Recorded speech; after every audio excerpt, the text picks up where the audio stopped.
Hi friends, welcome to PSC tuition centre. ഇന്ന് നമ്മൾ പഠിക്കാൻ പോകുന്നത് കേരളത്തിലെ സാമൂഹികക്ഷേമ പദ്ധതികളാണ്. പാർട്ട് 3 വീഡിയോ ആണ്. ബാക്കി 2 ഭാഗങ്ങളുടെ വീഡിയോ നമ്മൾ മുമ്പ് ചാനലിൽ ചെയ്തിട്ടുണ്ട്. അതിന്റെ പ്ലേലിസ്റ്റിന്റെ ലിങ്ക് ഞാൻ ഐ ബട്ടണിലും അതേപോലെ ഡിസ്ക്രിപ്ഷനിലും തരാം. അതേപോലെ തന്നെ നമ്മൾ ഫയർമാന്റെ സ്പെഷ്യൽ ടോപ്പിക്സിന്റെ സീരീസ് നമ്മൾ തുടങ്ങിയിട്ടുണ്ട്. സോ അതും കാണാത്തവർ തീർച്ചയായിട്ടും ഇത് കാണുക, നിങ്ങളുടെ ഫ്രണ്ട്സിലേക്ക് ഷെയർ ചെയ്യുക.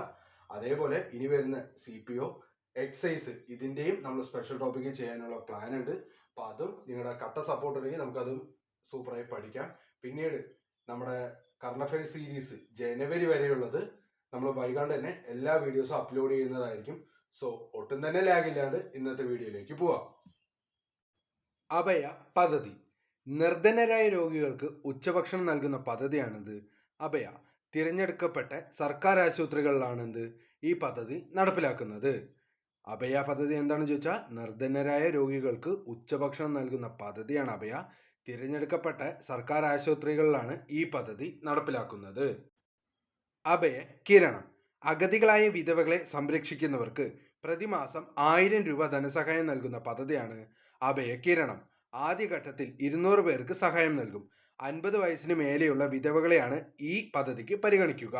അപ്പൊ അഭയകിരണം എന്താണെന്ന് ചോദിച്ചാൽ അഗതികളായ വിധവകളെ സംരക്ഷിക്കുന്നവർക്ക് പ്രതിമാസം 1000 രൂപ ധനസഹായം നൽകുന്ന പദ്ധതിയാണ്. ഓക്കെ, അതേപോലെ 50 വയസ്സിന് മുകളിലുള്ള വിധവകൾക്ക് മാത്രമാണ് ഈ ഒരു പദ്ധതിക്ക് അപേക്ഷിക്കാൻ സാധിക്കുക. അപ്പൊ എന്താണ് അഭയകിരണം എന്താണെന്ന് ചോദിച്ചാൽ അഗതികളായ വിധവകളെ സംരക്ഷിക്കുന്നവർക്ക് പ്രതിമാസം 1000 രൂപ ധനസഹായം നൽകുന്ന പദ്ധതി.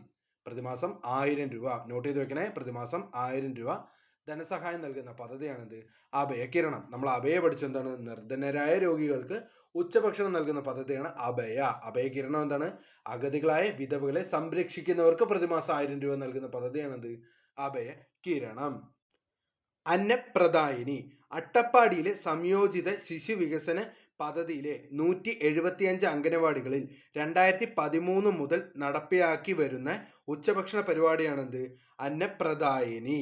കുടുംബശ്രീ മിഷൻ വഴിയാണ് ഈ പദ്ധതി നടപ്പിലാക്കുന്നത്. അപ്പോൾ അന്നപ്രദായിനി എന്താണെന്ന് ചോദിച്ചാൽ അട്ടപ്പാടിയിലെ സംയോജിത ശിശു വികസന വകുപ്പിന് കീഴിലെ 175 അംഗനവാടികളിൽ 2013 മുതൽ നടപ്പിലാക്കി വരുന്ന ഉച്ചഭക്ഷണ പദ്ധതിയാണിത് അന്നപ്രദായിനി. കുടുംബശ്രീ വഴിയാണ് ഈ പദ്ധതി നടപ്പിലാക്കുന്നത്. അപ്പൊ അന്നപ്രദായിനി എന്താണ് അംഗനവാടിയിലെ കുട്ടികൾക്ക്, അട്ടപ്പാടിയിലെ അംഗനവാടികളിലെ കുട്ടികൾക്ക് ഉച്ചഭക്ഷണം കൊടുക്കുന്ന പദ്ധതിയാണിത് അന്നപ്രദായിനി. കുട്ടികൾക്ക് ഭക്ഷണം കൊടുക്കുന്നത് ഭയങ്കര പ്രധാനമല്ലേ. അപ്പൊ എന്താണ് അന്നപ്രദായിനി. അപ്പോൾ കുട്ടികൾക്ക്, അംഗനവാടിയിലെ കുട്ടികൾക്ക് ഉച്ചഭക്ഷണം നൽകുന്ന പദ്ധതിയാണിത് അന്നപ്രദായിനി. കുടുംബശ്രീ ആണ് ഈ പദ്ധതി നടപ്പിലാക്കുന്നത്. അന്നദായിനി കേരള സാമൂഹ്യ മിഷന്റെ ആഭിമുഖ്യത്തിൽ ആദിവാസി വിഭാഗങ്ങൾക്ക് പോഷകാഹാരം നൽകുന്ന പദ്ധതിയാണിത് അന്നദായിനി. കേരള സാമൂഹ്യ മിഷന്റെ ആഭിമുഖ്യത്തിൽ ആദിവാസി വിഭാഗങ്ങൾക്ക് പോഷകാഹാരം നൽകുന്ന പദ്ധതിയാണിത് അന്നദായിനി. അന്നദായിനി എന്താണ് പോഷകാഹാരം നൽകുന്ന പദ്ധതിയാണ്. ആദിവാസി വിഭാഗങ്ങൾക്ക് പോഷകാഹാരം നൽകുന്ന പദ്ധതിയാണിത് അന്നദായിനി. അന്നപ്രദായിനി എന്താണ് അട്ടപ്പാടിയിലെ അംഗനവാടി കുട്ടികൾക്ക് ഉച്ചഭക്ഷണം നൽകുന്ന പദ്ധതിയാണിത് അന്നപ്രദായിനി. ആരാ നടപ്പിലാക്കുന്നത്? കുടുംബശ്രീയാണ് നടപ്പിലാക്കുന്നത്. അനുയാത്ര ഇത് എല്ലാവർക്കും അറിയുന്ന ഒരു പദ്ധതിയാണ്. അനുയാത്ര എന്തെന്ന് വെച്ചാൽ ഭിന്നശേഷി സൗഹൃദ സംസ്ഥാനമായി കേരളത്തെ മാറ്റുന്ന പദ്ധതിയാണിത് അനുയാത്ര. അപ്പൊ അനുയാത്ര എന്താണെന്ന് ചോദിച്ചാൽ എന്താണ് ഭിന്നശേഷി സൗഹൃദ സംസ്ഥാനമായി കേരളത്തെ മാറ്റാനുള്ള പദ്ധതിയാണിത് അനുയാത്ര. അമ്മത്തൊട്ടിൽ പദ്ധതി എന്താണ് അമ്മത്തൊട്ടിൽ? ഇതും എല്ലാവർക്കും അറിയുന്ന പദ്ധതിയാണ്. ഇത് അനാഥരായ നവജാത ശിശുക്കളെ ഏറ്റെടുക്കാൻ സാമൂഹ്യക്ഷേമ വകുപ്പ് നടപ്പിലാക്കുന്ന പദ്ധതിയാണ്. അപ്പൊ എന്താണ് അമ്മത്തൊട്ടിൽ എന്ന് ചോദിച്ചാൽ എന്താണ് അനാഥരായ നവജാത ശിശുക്കളെ ഏറ്റെടുക്കാനുള്ള സാമൂഹ്യക്ഷേമ വകുപ്പ് നടപ്പിലാക്കുന്ന പദ്ധതിയാണിത് അമ്മത്തൊട്ടിൽ പദ്ധതി.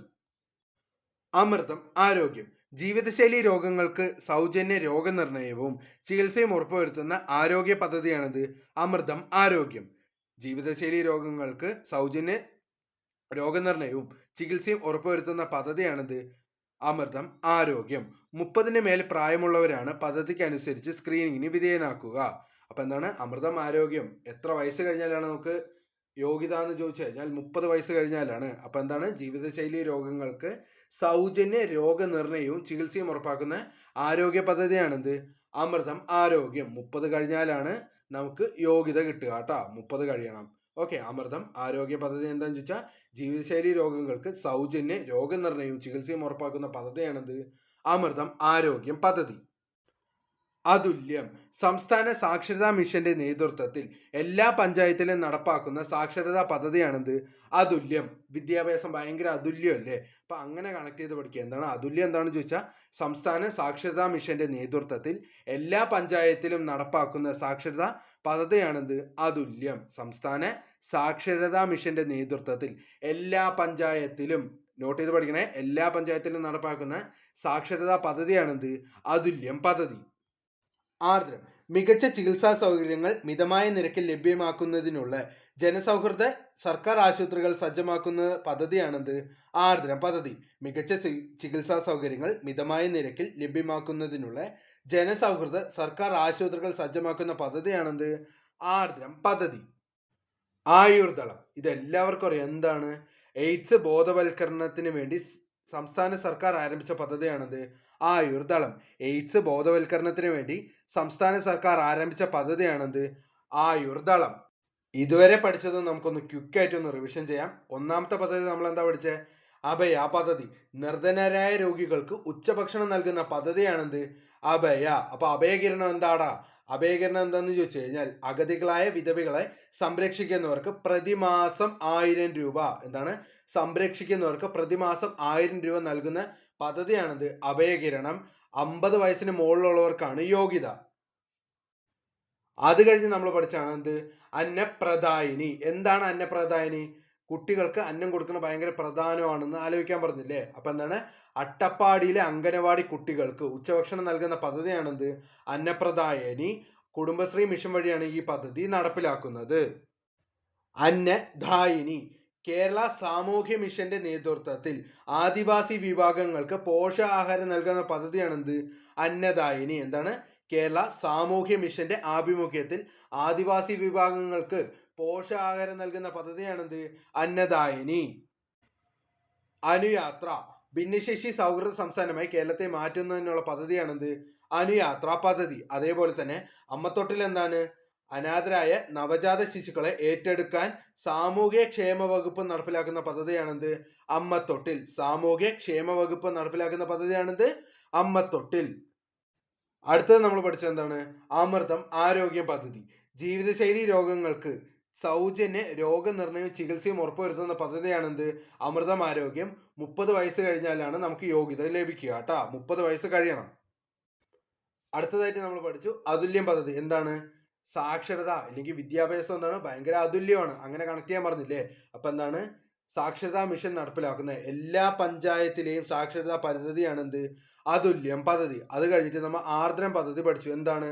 സർക്കാർ ആശുപത്രികൾ മികച്ച ചികിത്സാ സൗകര്യങ്ങൾ ഉറപ്പുവരുത്തുന്നതിനുള്ള പദ്ധതിയാണെന്ത്? ആർദ്രം പദ്ധതി. അതിനുശേഷം നമ്മൾ അവസാനമായിട്ട് നമ്മൾ എന്ത് പഠിച്ചു?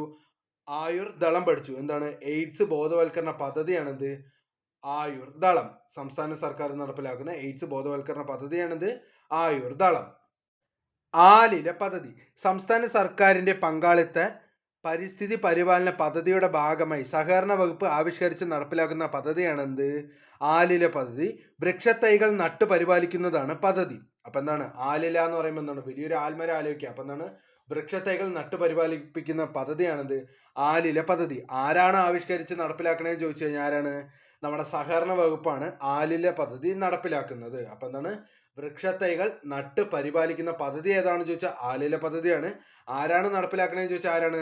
സഹകരണ വകുപ്പാണ് എന്ത് നടപ്പിലാക്കുന്നത്. സഹകരണ വകുപ്പാണ് നടപ്പിലാക്കുന്നത്. എന്താണ് പദ്ധതി എന്ന് ചോദിച്ചു കഴിഞ്ഞാൽ വൃക്ഷത്തൈകൾ നട്ടു പരിപാലിക്കുന്നതാണ് പദ്ധതി. പദ്ധതിയുടെ പേരെന്താണ്? ആലില പദ്ധതി. മറക്കണ്ട, ആലില പദ്ധതി. ആശാഭവൻ മനോരോഗ ചികിത്സയ്ക്ക് ശേഷം ഏറ്റെടുക്കാൻ ആളില്ലാത്തവരെ സംരക്ഷിക്കുന്നതിനുള്ള സ്ഥാപനമാണിത് ആശാഭവൻ. ഇത്തരത്തിൽ മൊത്തം 6 സ്ഥാപനങ്ങൾ നമ്മുടെ കേരളത്തിലുണ്ട്.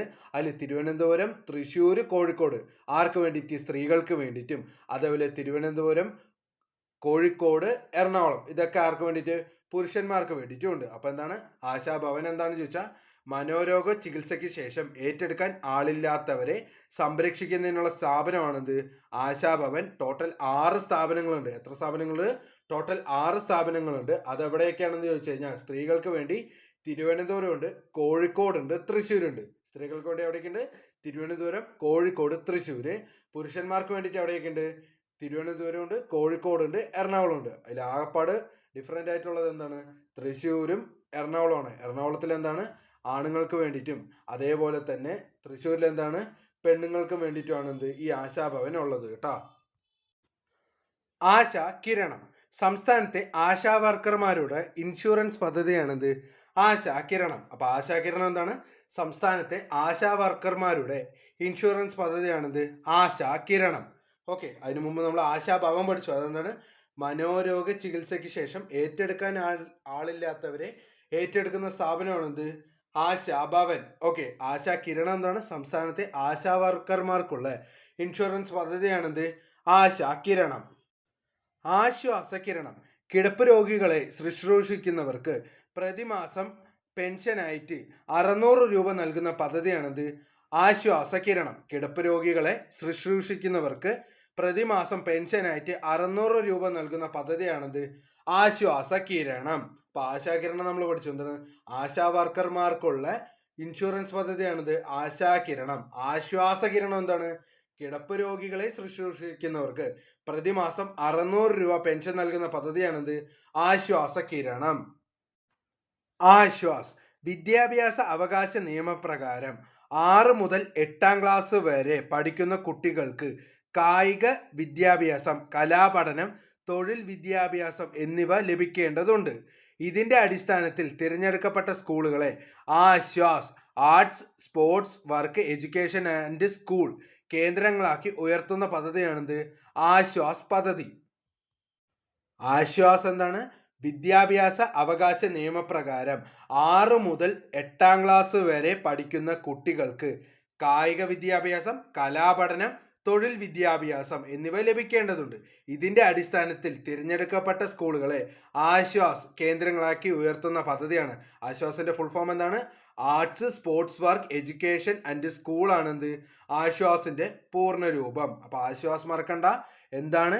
വിദ്യാഭ്യാസ അവകാശ നിയമപ്രകാരം 6 മുതൽ 8 ക്ലാസ് വരെ, എത്ര ക്ലാസ് തൊട്ട്? 6 മുതൽ 8 ക്ലാസ് വരെ പഠിക്കുന്ന കുട്ടികൾക്ക് കായിക വിദ്യാഭ്യാസം, കലാപഠനം, തൊഴിൽ വിദ്യാഭ്യാസം എന്നിവ ലഭിക്കേണ്ടതുണ്ട്. ഇതിന്റെ അടിസ്ഥാനത്തിൽ എന്താണ്? തിരഞ്ഞെടുക്കപ്പെട്ട സ്കൂളുകളെ ആശ്വാസ കേന്ദ്രങ്ങളാക്കി ഉയർത്തുക എന്ന് വെച്ചാൽ arts, sports, work, education and school എന്ന പേരിൽ ഉയർത്തുക. ഇതാണെന്ത്? ആശ്വാസ് പദ്ധതി.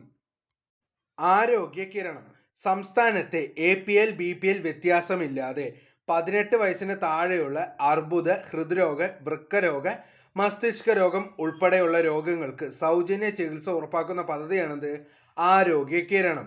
സംസ്ഥാനത്തെ APL BPL എന്ന വ്യത്യാസമില്ലാതെ 18 വയസ്സിന് താഴെയുള്ള അർബുദ, ഹൃദ്രോഗ, വൃക്കരോഗ, മസ്തിഷ്ക രോഗം ഉൾപ്പെടെയുള്ള രോഗികൾക്ക് സൗജന്യ ചികിത്സ ഉറപ്പാക്കുന്ന പദ്ധതിയാണിത് ആരോഗ്യ കിരണം. അപ്പൊ ആരോഗ്യ കിരണം ആർക്കാ ലഭിക്കാന്ന് ചോദിച്ചാൽ ആർക്കാണ്? 18 വയസ്സ് താഴെയുള്ള കുട്ടികൾക്ക്. എന്ത്? മാരകമായ രോഗങ്ങളായ അർബുദം, ഹൃദ്രോഗം, വൃക്കരോഗം, മസ്തിഷ്ക രോഗം എന്നിവ ഉൾപ്പെടുന്ന രോഗങ്ങൾക്ക് സൗജന്യ ചികിത്സ ഉറപ്പുവരുത്തുന്ന പദ്ധതിയാണ് എന്ത്? ആരോഗ്യ കിരണം പദ്ധതി. അപ്പൊ ആർക്കാണ് ലഭിക്കാന്ന് ചോദിച്ചാൽ ആർക്കാണ്? 18 വയസ്സിന് താഴെയുള്ള കുട്ടികൾക്ക്. ആപ്തമിത്രം പ്രകൃതി ദുരന്തങ്ങളിൽ പെടുന്നവർക്ക് അടിയന്തര സഹായം ലഭ്യമാക്കുന്നതിന് ആവിഷ്കരിച്ച പദ്ധതിയാണെന്ത്? ആപ്തമിത്രം പദ്ധതി. രാജ്യാന്തര ദുരന്ത ലഘൂകരണ ദിനത്തോടനുബന്ധിച്ച് 3000 പേർക്ക് ഇതിനാവശ്യമായ പരിശീലനം നൽകി. അപ്പൊ എന്താണ് ആപ്തമിത്രം എന്ന് ചോദിച്ചു കഴിഞ്ഞാൽ പ്രകൃതി ദുരന്തങ്ങളിൽ പെടുന്നവർക്ക് അടിയന്തര സഹായം ലഭ്യമാക്കുന്നതിന് ആവിഷ്കരിച്ച പദ്ധതിയാണെന്ത്? ആപ്തമിത്രം. അപ്പൊ എന്താണ്? പ്രകൃതി ദുരന്തങ്ങളിൽ പെടുന്നവർക്ക് അടിയന്തര സഹായം ലഭ്യമാക്കുന്ന പദ്ധതി ഏതാടാന്ന് ചോദിച്ചാൽ ഏതാണ്? ആപ്തമിത്രമാണ് ട്ടാ. ആഫ്റ്റർ കെയർ ഹോം സാമൂഹ്യ നീതി വകുപ്പിന്റെ ചിൽഡ്രൻസ് ഹോം, സ്പെഷ്യൽ ഹോം, ബാലമന്ദിരം, പുവർ ഹോം, അനാഥാലയങ്ങളിൽ എന്നിവിടങ്ങളിൽ നിന്നുള്ള 18 വയസ്സ് കഴിഞ്ഞ വനിതകളെ പുനരധിവസിപ്പിക്കുന്ന സ്ഥാപനമാണെന്ത്?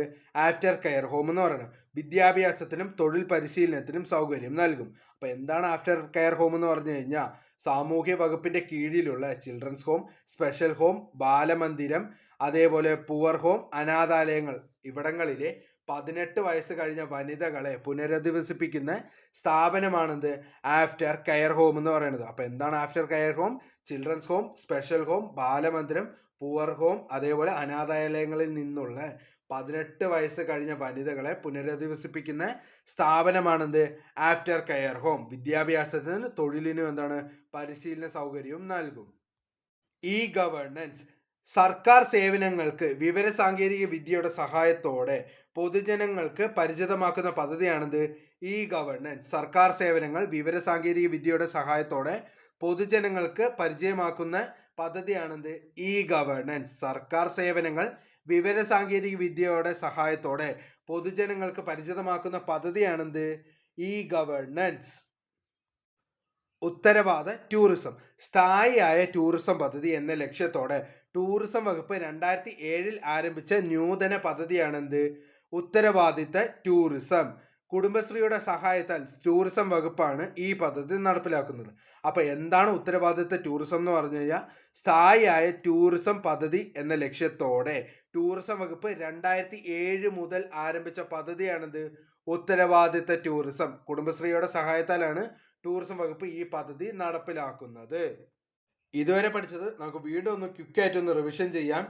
നമ്മൾ തുടങ്ങിയത് ആയുർദളം വരെ നമ്മൾ പറഞ്ഞു കഴിഞ്ഞു. ഓക്കെ, അടുത്തത് നമ്മൾ എന്താ പഠിച്ചത്? ആലില പദ്ധതി. എന്താണ് ആലില പദ്ധതി? ആലില എന്ന് പറയുമ്പോൾ ആൽമരം ആലോചിക്കുക. അപ്പൊ എന്താണ്? വൃക്ഷത്തൈകൾ നട്ടു പരിപാലിക്കുന്ന നമ്മുടെ സഹകരണ വകുപ്പ് നടപ്പിലാക്കുന്ന പദ്ധതിയാണിത് ആലില പദ്ധതി. അതിനുശേഷം നമ്മൾ പഠിച്ചാണിത് ആശാഭവൻ. ആശാഭവൻ എന്താണ്? മനോരോഗ ചികിത്സയ്ക്ക് ശേഷം ഏറ്റെടുക്കാൻ ആളില്ലാത്തവരെ പുനരധിവസിപ്പിക്കുന്ന സ്ഥാപനമാണിത് ആശാഭവൻ. മൊത്തം 6 സ്ഥാപനങ്ങളുണ്ട്. പുരുഷന്മാർക്ക് വേണ്ടിയിട്ട് 3ഉം സ്ത്രീകൾക്ക് വേണ്ടിയിട്ട് 3ഉം. പുരുഷന്മാർക്ക് എവിടെയാണ്? തിരുവനന്തപുരം, കോഴിക്കോട്, എറണാകുളം. തിരുവനന്തപുരം, കോഴിക്കോട്, എറണാകുളം. അതേപോലെ സ്ത്രീകൾക്ക് എവിടെയാണ്? തിരുവനന്തപുരം, കോഴിക്കോട്, തൃശ്ശൂര്. തിരുവനന്തപുരം, കോഴിക്കോട്, തൃശ്ശൂര് എന്നിവിടങ്ങളിലെ 3 വെച്ച് ടോട്ടൽ 6 സ്ഥാപനങ്ങൾ എവിടെയുണ്ട്? നമ്മുടെ കേരളത്തിലുണ്ട്. അതിനുശേഷം നമ്മൾ പഠിച്ചാണെന്ത്? ആശാകിരണം. എന്താണ് ആശാകിരണം? സംസ്ഥാനത്തെ ആശാ വർക്കർമാർക്കുള്ള ഇൻഷുറൻസ് പദ്ധതിയാണിത് ആശാകിരണം. എന്താണ്? സംസ്ഥാനത്തെ ആശാ വർക്കർമാരുടെ ഇൻഷുറൻസ് പദ്ധതിയാണിത് ആശാകിരണം. അത് കഴിഞ്ഞ് നമ്മൾ പഠിച്ചെന്താണ്? ആശ്വാസകിരണം. ആശാകിരണം അറിയാം. എന്താണ്? ആശാ വർക്കർമാർക്കുള്ള ഇൻഷുറൻസ് പദ്ധതിയാണിത് ആശാകിരണം എന്നറിയാം. എന്താണ് ആശ്വാസകിരണം? കിടപ്പ് രോഗികളെ ശുശ്രൂഷിക്കുന്നവർക്ക് പെൻഷനായിട്ട് 600 രൂപ നൽകുന്ന പദ്ധതിയാണെന്ത്? ആശ്വാസകിരണം. എന്താണ്? കിടപ്പ് രോഗികളെ ശുശ്രൂഷിക്കുന്നവർക്ക് പ്രതിമാസം പെൻഷനായിട്ട് 600 രൂപ നൽകുന്ന പദ്ധതിയാണെന്ത്? ആശ്വാസകിരണം. അതിനുശേഷം നമ്മൾ പഠിച്ചാണ് ആശ്വാസ്. എന്താണ് ആശ്വാസ്? വിദ്യാഭ്യാസ അവകാശ നിയമപ്രകാരം 6 മുതൽ 8ാം ക്ലാസ് വരെയുള്ള കുട്ടികൾക്ക് കലാപഠനം, അതേപോലെ കായിക വിദ്യാഭ്യാസം, തൊഴിൽ വിദ്യാഭ്യാസം ലഭിക്കുന്നതിന്റെ ഭാഗമായി തിരഞ്ഞെടുക്കപ്പെട്ട സ്കൂളുകളെ ആശ്വാസ കേന്ദ്രങ്ങളായി ഉയർത്തുന്ന പദ്ധതിയാണെന്ത്? ആശ്വാസ് പദ്ധതി. ഇതിന്റെ ഫുൾ ഫോം എന്താണെന്ന് ചോദിച്ചാൽ arts, sports work, education and school. ഇതാണെന്ത്? ആശ്വാസിന്റെ ഫുൾ ഫോം. അപ്പൊ ആശ്വാസം മറക്കേണ്ട. എന്താണ്? 6 മുതൽ 8ാം ക്ലാസ് വരെയുള്ള കുട്ടികൾക്ക് കലാപഠനം, അതേപോലെ കായിക വിദ്യാഭ്യാസം, തൊഴിൽ വിദ്യാഭ്യാസം ഉറപ്പാക്കുന്ന പദ്ധതിയാണെന്ത്? ആശ്വാസ് പദ്ധതി. അത് കഴിഞ്ഞ് നമ്മൾ പഠിച്ചാണെന്ത്? ആരോഗ്യ കിരണം പദ്ധതി. എന്താണ്? സംസ്ഥാനത്തെ APL BPL എന്ന വേർതിരിവില്ലാതെ 18 വയസ്സിന് താഴെയുള്ള കുട്ടികൾക്ക് മാരകമായ രോഗങ്ങളായ അർബുദം, ഹൃദ്രോഗം, വൃക്കരോഗം, മസ്തിഷ്ക രോഗം ഉൾപ്പെടെയുള്ള രോഗങ്ങൾക്ക് സൗജന്യ ചികിത്സ ഉറപ്പാക്കുന്ന പദ്ധതിയാണിത് ആരോഗ്യ കിരണം പദ്ധതി. ആർക്കാണ് ലഭ്യമാകുന്നതെന്ന് ചോദിച്ചാൽ 18 വയസ്സിന് താഴെയുള്ള കുട്ടികൾക്കാണ് ഈ പദ്ധതി ലഭ്യമാകുന്നത്. അപ്പൊ ഏതൊക്കെ രോഗങ്ങളാണ്? അർബുദം, ഹൃദ്രോഗം, വൃക്കരോഗം, മസ്തിഷ്ക രോഗം എന്നീ രോഗങ്ങളുടെ സൗജന്യ ചികിത്സ ഉറപ്പാക്കുന്ന പദ്ധതിയാണെന്ത്? ആരോഗ്യ കിരണം പദ്ധതി. അതിനുശേഷം നമ്മൾ പഠിച്ചാണെന്ത്? ആപ്തമിത്രം. പ്രകൃതി ദുരന്തങ്ങളിൽ പെടുന്നവർക്ക് അടിയന്തര സഹായം ലഭ്യമാക്കാൻ ആവിഷ്കരിക്കുന്ന പദ്ധതിയാണെന്ത്? ആത്മമിത്രം. എന്താണ്? ആത്മമിത്രം എന്താണെന്ന് ചോദിച്ചു കഴിഞ്ഞാൽ പ്രകൃതി ദുരന്തങ്ങളിൽ പെടുന്നവർക്ക് അടിയന്തര സഹായം ഉറപ്പാക്കുന്ന പദ്ധതിയാണിത് ആപ്തമിത്രം. After care home. സാമൂഹ്യ നീതി വകുപ്പിന്റെ കീഴിലെ ചിൽഡ്രൻസ് ഹോം, സ്പെഷ്യൽ ഹോം, ബാലമന്ദിരം, പുവർ ഹോം, അനാഥാലയങ്ങൾ എന്നിവിടങ്ങളിൽ നിന്ന് 18 വയസ്സ് കഴിഞ്ഞ വനിതകളെ പുനരധിവസിപ്പിക്കുന്ന പദ്ധതിയാണിത് ആഫ്റ്റർ കെയർ ഹോം. അപ്പൊ എന്താണ്? അനാഥാലയങ്ങൾ, അതേപോലെ ചിൽഡ്രൻസ് ഹോം, സ്പെഷ്യൽ ഹോം, ബാലമന്ദിരം, പുവർ ഹോം എന്നിവിടങ്ങളിൽ നിന്ന് 18 വയസ്സ് തികഞ്ഞ വനിതകളെ പുനരധിവസിപ്പിക്കുന്ന പദ്ധതിയാണിത് ആഫ്റ്റർ കെയർ ഹോം എന്ന് പറയുന്നത്. E governance. സർക്കാർ സേവനങ്ങൾ വിവര സാങ്കേതിക വിദ്യയുടെ സഹായത്തോടെ പൊതുജനങ്ങളിലേക്ക് പരിചിതമാക്കുന്ന പദ്ധതിയാണിത് ഇ ഗവേണൻസ് പദ്ധതി സർക്കാർ സേവനങ്ങൾ വിവരസാങ്കേതിക വിദ്യയുടെ സഹായത്തോടെ പൊതുജനങ്ങൾക്ക് പരിചിതമാക്കുന്ന പദ്ധതിയാണെന്ത് ഇ ഗവേണൻസ്. അതിനുശേഷം നമ്മൾ ഉത്തരവാദിത്വ ടൂറിസം പഠിച്ചു. എന്താണ് സ്ഥായിയായ ടൂറിസം പദ്ധതി എന്ന ലക്ഷ്യത്തോടെ ടൂറിസം വകുപ്പ് 2007 ആരംഭിച്ച നൂതന പദ്ധതിയാണ് എന്ത് ഉത്തരവാദിത്വ ടൂറിസം. ആരുടെ സഹായത്താൽ നടപ്പിലാക്കുന്നു? കുടുംബശ്രീയുടെ സഹായത്താൽ ടൂറിസം വകുപ്പ് നടപ്പിലാക്കുന്ന പദ്ധതിയാണെന്ത് ഉത്തരവാദിത്വ ടൂറിസം. എസ്കോട്ട് പദ്ധതി സംസ്ഥാന ഊർജ്ജക്ഷമത കൈവരിക്കുന്നതിനും അതിലൂടെ ഊർജ്ജ ഉപയോഗം കുറയ്ക്കുന്നതിനുമുള്ള പ്രവർത്തനങ്ങൾ നടത്തുന്നതിനുള്ള പദ്ധതിയാണിത് എസ്കോട്ട് പദ്ധതി. എന്താണ് സംസ്ഥാന ഊർജ്ജക്ഷമത കൈവരിക്കുന്നതിനും അതിലൂടെ ഊർജ്ജ ഉപയോഗം കുറയ്ക്കുന്നതിനുമുള്ള പ്രവർത്തനങ്ങൾ നടത്തുന്നതിന് പദ്ധതിയാണിത് എസ്കോട്ട് പദ്ധതി. അതിന്റെ ഫുൾ ഫോം എന്താണ്? എസ്കോട്ട് എനർജി സേവിംഗ് കോഓർഡിനേഷൻ ടീമാണിത് എസ്കോട്ടിന്റെ ഫുൾ ഫോം കേട്ടോ. അപ്പൊ സംസ്ഥാന ഊർജ്ജക്ഷമത കൈവരിക്കുന്നതിനും അതിലൂടെ ഊർജ്ജ ഉപയോഗം കുറയ്ക്കുന്നതിനുമുള്ള പ്രവർത്തനങ്ങൾ നടത്തുന്ന പദ്ധതിയാണിത് എസ്കോട്ട് പദ്ധതി. എന്റെ മരം കേരള വിദ്യാഭ്യാസ വകുപ്പും വനം വകുപ്പും സംയുക്തമായി നടപ്പാക്കുന്ന വനവൽക്കരണ പദ്ധതിയാണെന്ത് എന്റെ മരം. അപ്പൊ എന്റെ മരം എന്താണ്? സംസ്ഥാന വിദ്യാഭ്യാസ വകുപ്പും വനം വകുപ്പും സംയുക്തമായി നടപ്പാക്കുന്ന വനവൽക്കരണ പദ്ധതിയാണെന്ത് എന്റെ മരം പദ്ധതി. എന്റെ കൂട് വഴിയോരങ്ങളിൽ അലഞ്ഞു തിരിയുന്നവർക്ക് രാത്രി വിശ്രമ സ്ഥലം ഒരുക്കുന്ന പദ്ധതിയാണെന്ത് എന്റെ കൂട്. CCTV നിരീക്ഷണമുള്ള ഇവിടെ ഭക്ഷണവും വസ്ത്രവും കുളിമുറിയും ഉൾപ്പെടെയുള്ള അടിസ്ഥാന സൗകര്യങ്ങൾ ഉണ്ടാവും. അപ്പൊ എന്താണ് എന്റെ കൂട്? വഴിയോരങ്ങളിൽ അലഞ്ഞു തിരിയുന്നവർക്ക് രാത്രി വിശ്രമ സ്ഥലം ഒരുക്കുന്ന പദ്ധതിയാണെന്ത് എന്റെ കൂട്. CCTV നിരീക്ഷണമുള്ള ഇവിടെ ഭക്ഷണവും വസ്ത്രവും കുളിമുറിയും ഉൾപ്പെടെ അടിസ്ഥാന സൗകര്യങ്ങൾ ഉണ്ടാകും. അപ്പൊ എന്റെ കൂടെ എന്താണ്? വഴിയോരങ്ങളിൽ അലഞ്ഞു തിരിയുന്നവർക്ക് രാത്രി വിശ്രമ സ്ഥലം ഒരുക്കുന്ന പദ്ധതിയാണെന്ത് എന്റെ കൂട് പദ്ധതി. IT അറ്റ് സ്കൂൾ വിദ്യാലയങ്ങളിൽ വിവരസാങ്കേതിക വിദ്യ അധിഷ്ഠിതമാക്കി അധ്യയന രീതി പുനരാവിഷ്കരിക്കുന്നതിനായുള്ള പൊതുവിദ്യാഭ്യാസ വകുപ്പിന്റെ പദ്ധതിയാണെന്ത് IT അറ്റ് സ്കൂൾ. എന്താണ്? വിദ്യാലയങ്ങൾ വിവരസാങ്കേതിക വിദ്യ അധിഷ്ഠിതമാക്കി അധ്യയന രീതി പുനരാവിഷ്കരിക്കുന്ന പദ്ധതിയാണെന്ത് IT അറ്റ് സ്കൂൾ. ഒരു നെല്ലും ഒരു മീനും കുട്ടനാട്ടിലെ കോൾ നിലങ്ങളിൽ നെൽകൃഷിക്കൊപ്പം മത്സ്യകൃഷി നടത്തുന്ന പദ്ധതിയാണെന്ത് ഒരു നെല്ലും ഒരു മീനും. എന്താണ്? കുട്ടനാട്ടിലെ കോൾ നിലങ്ങളിൽ കൃഷിക്കൊപ്പം നെൽകൃഷിക്കൊപ്പം മത്സ്യകൃഷി ചെയ്യുന്ന പദ്ധതിയാണിത് ഒരു നെല്ലും ഒരു മീനും. ഒരു നെല്ലും ഒരു മീനും എന്താണ്? കുട്ടനാടിലെ കോൾ നിലങ്ങളിൽ നെൽകൃഷിക്കൊപ്പം മത്സ്യകൃഷിയും നടത്തുന്ന പദ്ധതിയാണിത് ഒരു നെല്ലും ഒരു മീനും. ഒരുമ കേരള വിദ്യുച്ഛക്തി ബോർഡിന്റെ ഓൺലൈൻ സംവിധാനമാണെന്ത് ഒരുമ. കേരള വിദ്യുച്ഛക്തി ബോർഡിന്റെ ഓൺലൈൻ സംവിധാനം എന്താണ്? ഒരുമയാണ്. കേരള വിദ്യുച്ഛക്തി ബോർഡിന്റെ ഓൺലൈൻ സംവിധാനമാണെന്ത് ഒരുമ. ഇതുവരെ പറഞ്ഞത് ഒന്ന് ഞാൻ റിവിഷൻ ചെയ്യാം. എസ്കോട്ട് പദ്ധതി സംസ്ഥാന ഊർജ്ജക്ഷമത കൈവരിക്കുന്നതിനും അതിലൂടെ ഊർജ്ജ ഉപയോഗം കുറയ്ക്കുന്നതിനുമുള്ള പദ്ധതിയാണിത് എസ്കോട്ട് പദ്ധതി. ഇതിന്റെ ഫുൾ ഫോം എന്താണ്? എസ്കോട്ട് എനർജി സേവിംഗ് കോഓർഡിനേഷൻ ടീമാണിത് എസ്കോട്ടിന്റെ ഫുൾ ഫോം. അതേപോലെ അടുത്തത് നമ്മൾ പറഞ്ഞു എന്റെ മരം പദ്ധതി. എന്താണ്? കേരള വിദ്യാഭ്യാസ വകുപ്പും വനം വകുപ്പും സംയുക്തമായി നടപ്പാക്കുന്ന വനവൽക്കരണ പദ്ധതിയാണെന്ത് എന്റെ മരം. അപ്പൊ എന്റെ മരം എന്താണ്? വനവൽക്കരണ പദ്ധതിയാണ്. ആരൊക്കെ ചേർന്ന് നടപ്പിലാക്കുന്നു? വിദ്യാഭ്യാസ വകുപ്പും വനം വകുപ്പും കൂടി ചേർന്ന് നടപ്പിലാക്കുന്ന പദ്ധതിയാണെന്ത് എന്റെ മരം പദ്ധതി. അതിനുശേഷം നമ്മൾ പറഞ്ഞു എന്ത് കൂട് വഴിയോരങ്ങളിൽ അലഞ്ഞു തിരിയുന്നവർക്ക് രാത്രി വിശ്രമ സ്ഥലം ഒരുക്കുന്ന പദ്ധതിയാണെന്ത് എന്റെ കൂട് പദ്ധതി. ഇവിടെ എന്താണ്? CCTV ഉണ്ട്, അതേപോലെ വസ്ത്രം, അതേപോലെ ഭക്ഷണം, കുളിമുറി, ഇതിന്റെ എല്ലാ ഫെസിലിറ്റീസും ഉണ്ട് കേട്ടാ ഇവിടെ എന്റെ കൂടില് കേട്ടാ. അതിനുശേഷം നമ്മൾ പഠിച്ചാണ് എന്ത് IT അറ്റ് സ്കൂൾ വിദ്യാലയങ്ങളിൽ വിവരസാങ്കേതിക വിദ്യ അധിഷ്ഠിതമാക്കി അധ്യയന രീതി പുനരാവിഷ്കരിക്കുന്നതിനുള്ള പൊതുവിദ്യാഭ്യാസ വകുപ്പിന്റെ പദ്ധതിയാണെന്ത് IT അറ്റ് സ്കൂൾ. എന്താണ്? വിദ്യാലയങ്ങളിൽ വിവരസാങ്കേതിക വിദ്യയുടെ അധിഷ്ഠിതമായി അധ്യയന രീതി, അധ്യയനം എന്ന് വെച്ചാൽ പഠിപ്പിക്കുന്ന രീതി പുനരാവിഷ്കരിക്കുന്ന പദ്ധതിയാണെന്ത് IT അറ്റ് സ്കൂൾ എന്ന് പറയുന്നത്. അതിനുശേഷം നമ്മൾ പഠിച്ചാണ് എന്ത് ഒരു നെല്ലും ഒരു മീനും. എന്താണ്? കുട്ടനാട്ടിലെ കോൾ നിലങ്ങളിൽ നെൽകൃഷിക്കൊപ്പം മത്സ്യകൃഷി നടത്തുന്ന പദ്ധതിയാണെന്ത് ഒരു നെല്ലും ഒരു മീനും. അപ്പൊ എന്താണ്? കുട്ടനാട്ടിലെ കോൾ നിലങ്ങളിൽ നെൽകൃഷിക്കൊപ്പം മത്സ്യകൃഷി നടത്തുന്ന പദ്ധതിയാണെന്ത് ഒരു നെല്ലും ഒരു മീനും. കേരള വിദ്യുച്ഛക്തി ബോർഡിന്റെ ഓൺലൈൻ സംവിധാനമാണെന്ത് ഒരുമ. കേരള വിദ്യുച്ഛക്തി ബോർഡിന്റെ ഓൺലൈൻ സംവിധാനമാണെന്ത് ഒരുമ. സോ ഇന്നത്തെ ഈ സെഷൻ അവസാനിച്ചിരിക്കുന്നു.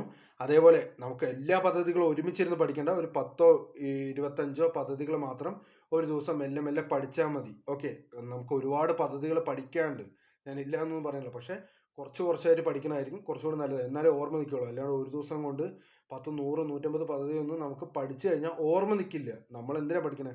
ഓർമ്മിച്ച് എക്സാമിൽ പോയി ജയിക്കാനല്ലേ, വെറുതെ നമ്മൾ ബുക്ക് തീർക്കാനല്ലല്ലോ. നമ്മൾ പഠിച്ചത് വൃത്തിയായിട്ട് പഠിക്കുക. ഓക്കെ, അതേപോലെ തന്നെ ഇതിൻ്റെ അടുത്തൊരു വീഡിയോ ചെയ്യുന്നതായിരിക്കും, അത് ഉടനെ തന്നെ അപ്ലോഡ് ചെയ്യാം. സോ എന്തെങ്കിലും ഡൗട്ട് ഉണ്ടെങ്കിൽ താഴെ കമൻറ്റ് സെക്ഷനിൽ പറയാം. ഇല്ലെങ്കിൽ വീഡിയോ ഇഷ്ടപ്പെട്ടില്ലെങ്കിൽ അതും കമൻറ്റ് സെക്ഷനിൽ പറയാം. ഇനി കമൻറ്റ് സെക്ഷനിൽ പറയാൻ ബുദ്ധിമുട്ടുണ്ടെങ്കിൽ നമ്മുടെ ഇൻസ്റ്റാഗ്രാം പേജ് ഉണ്ട്, അതിനകത്ത് വന്നിട്ട് ഡയറക്റ്റ് ആയിട്ട് മെസ്സേജ് അയക്കാം. അപ്പോൾ എന്താണ്, അത് തിരുത്തിയിട്ട് ഞാൻ അടുത്ത വീഡിയോ അപ്ലോഡ് ചെയ്യുന്നതായിരിക്കും. വീഡിയോ ഇഷ്ടപ്പെട്ട് കഴിഞ്ഞാൽ വീഡിയോ ലൈക്ക് ചെയ്യാനും ചാനൽ സബ്സ്ക്രൈബ് ചെയ്യാനും അതേപോലെ നിങ്ങളുടെ ഫ്രണ്ട്സിലേക്ക് ഷെയർ ചെയ്യാനും മറക്കരുത്. അതേപോലെ വീഡിയോനെ കുറിച്ചുള്ള കമൻറ്റ്സ് മാക്സിമം കമൻറ്റ് ബോക്സിൽ ഇടുക. ഓക്കെ, അതേപോലെ തന്നെ അടുത്തൊരു വീഡിയോ ആയി കണ്ടുമുട്ടുന്നവരെ എല്ലാവരും നന്നായി പഠിക്കുക. Good bye and thank you.